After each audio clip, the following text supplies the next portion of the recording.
Hey guys, it's Sagar from TechWorks, and in this video, let us check out the cameras on the Realme 7 Pro. Now, as good as the Realme 6 Pro was, its cameras were not up to the mark.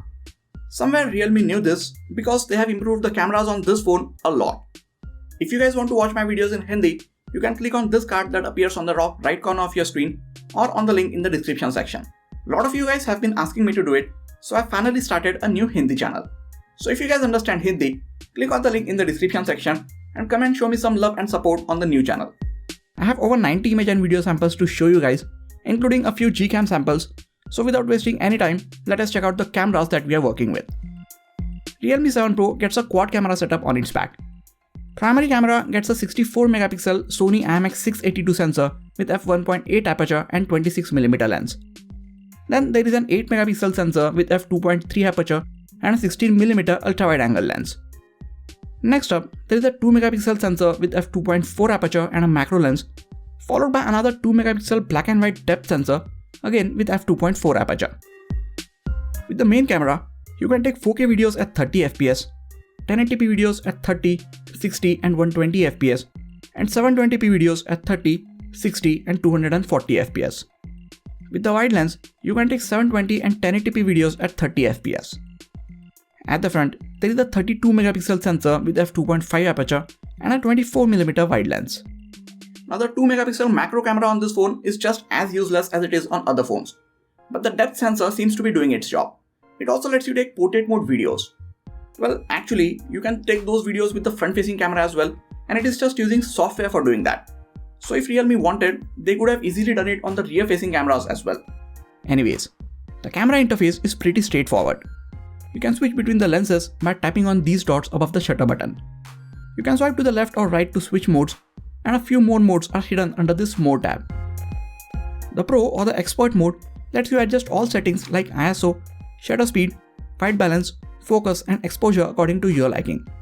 You can also switch between the main and the wide lens and shoot your images in the RAW format. With all of that out of the way, let us now get to the image and video samples, starting with the ones which I took in daytime. It is still monsoon season in my city, so I don't have any images in bright sunny lighting conditions. But looking at how good the camera is even in these diffuse lighting conditions, I am sure it will perform even better in those bright lighting conditions. There are plenty of details in these shots. You can see that as I zoom in on some of the images. Instead of making a separate video with Gcam samples, I have included a few of them in this video itself. Here is the image from the Gcam compared side by side with the one from the stock camera app. First thing you might notice is that the Gcam's images have a cooler color tone, while the stock camera app shows warmer tones. Gcam is also capturing more contrast in some of these shots, which doesn't always look good.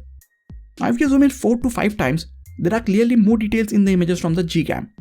But the difference is so little, and you have to zoom in so much to see that minute difference, that really, in these daylighting conditions, it doesn't really matter which app you took these images with.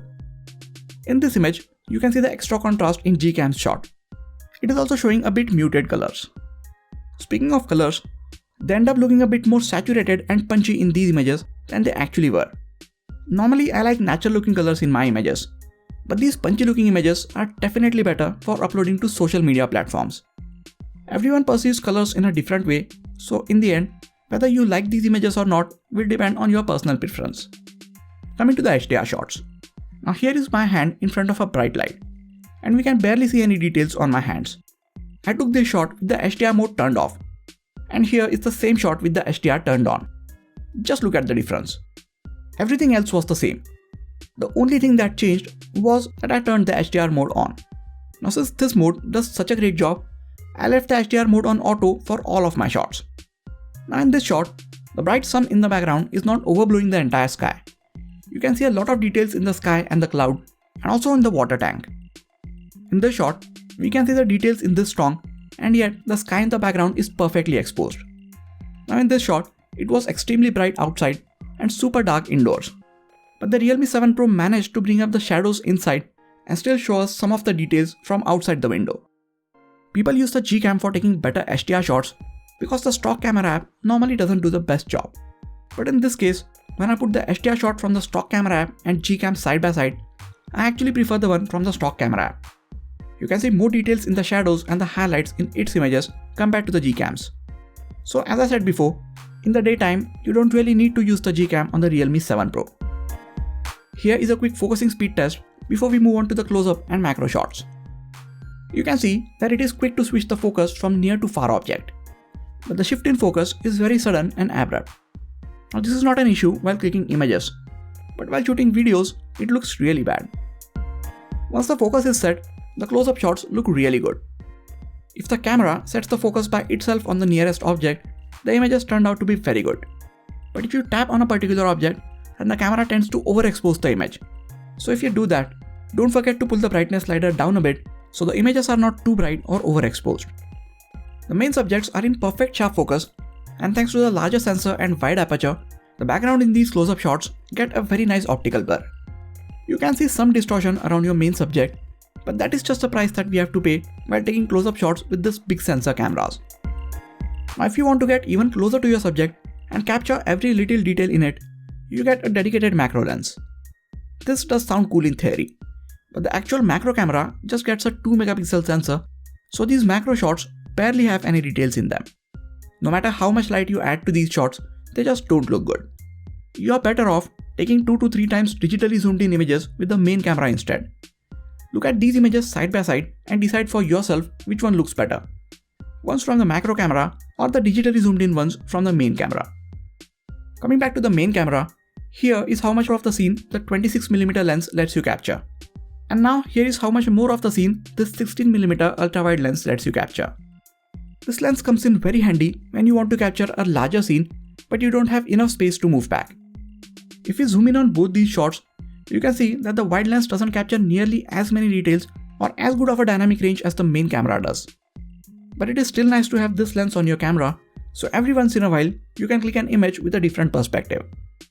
There is also a big shift in the color temperature and white balance when you switch from normal to the wide lens. Now the Realme 7 Pro doesn't get a telephoto lens, but in the camera app you still get the option to click 2 or 5x digitally zoomed in images. I would say the 2x zoom shots look pretty good, but I don't think the 5x shots are usable. They are very soft and have a lot of noise in them. So if you plan on taking zoomed in shots, stick to the 2x option.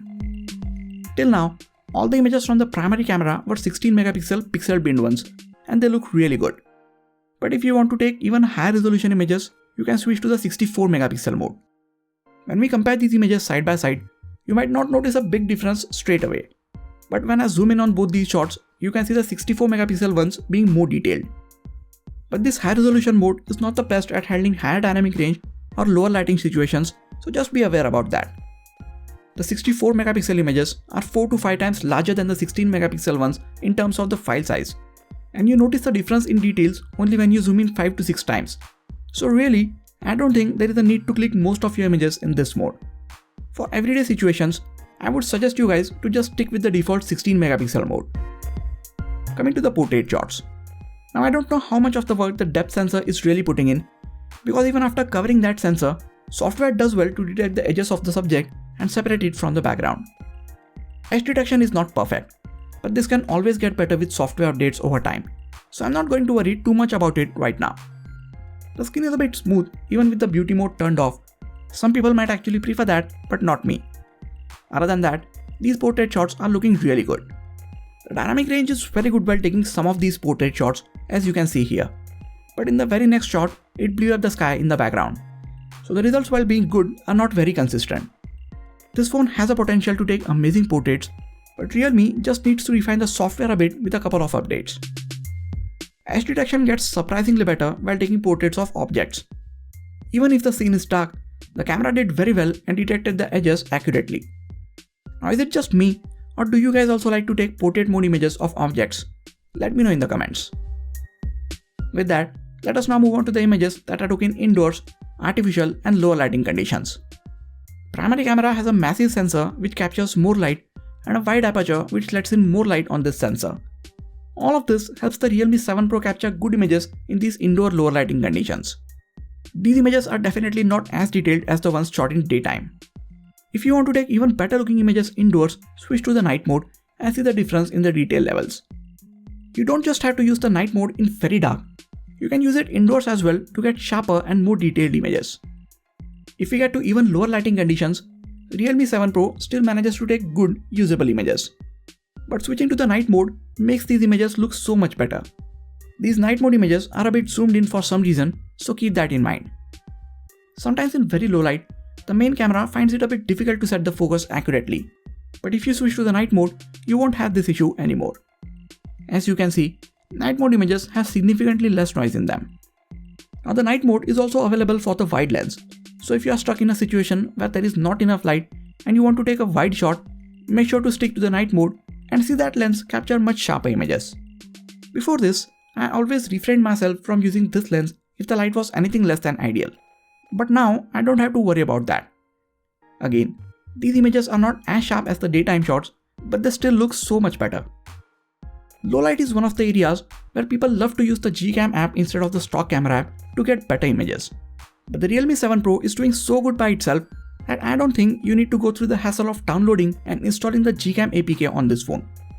Some of you guys will still want to see the difference, so here are some of the low light images from the stock camera app compared with the ones taken with the Gcam. Without the night mode, stock camera images are brighter and slightly better looking in my opinion. Even with the night mode turned on both these apps, I think stock camera images are just as good as the ones from the Gcam. Here are other set of images, and 90% of them show the same thing. Just one time out of 10, Gcam's image is noticeably better. But for these odds, I don't think you need to install the Gcam on your Realme 7 Pro. It takes just as good images without it. And this is a huge compliment for this phone. These images were taken in extreme low light and you could barely see anything with your naked eyes. But the phone did so well to show us so much more of the scene.